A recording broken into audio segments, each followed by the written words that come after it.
Well, today we are putting the most popular DIY teeth whitening hacks to test and compare them to professional treatments. What works best, which is a waste of time, and can some of these actually damage your teeth? Stay tuned because you don't want to miss this. Before we jump into whitening, let's talk about why our teeth get stained in the first place. If you love coffee, tea, or smoking, well, bad news, these are some of the biggest culprits. But if it's not just foods and drinks, age, genetics, and even certain medications can make your teeth appear yellow and discolored. Now, let's go to the fun part, testing teeth whitening methods. Alright, internet is full of so-called miracles. Let's talk about some of these hacks. But do they actually work, or are they just a waste of time? Let's track them down. Baking soda is mildly abrasive, which can help remove surface stains. But lemon juice, it is super acidic, can even erode your enamel, making your teeth weaker over time. Verdict?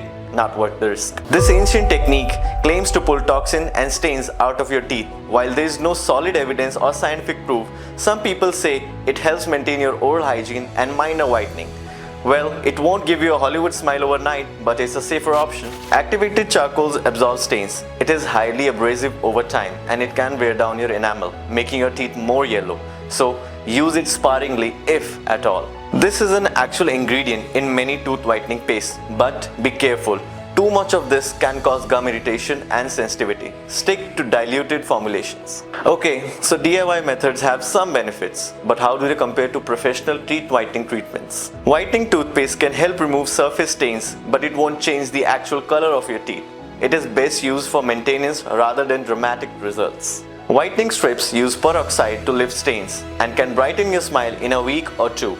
Just don't overdo it. Too much of it can cause sensitivity. If you want immediate and long-lasting results, professional whitening is the way to go.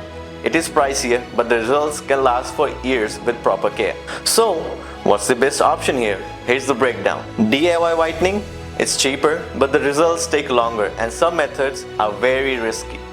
Professional whitening, best results, but more expensive. The best approach? Use safer DIY methods for maintenance and consider professional whitening for faster and long-term results. At the end of the day, the best way to keep your teeth white is to brush, floss, and avoid stain-causing foods. If you want that extra sparkle, choose a whitening method that is safe and effective. If you found this video helpful, give it a thumbs up and subscribe for real talk about Dentalquest.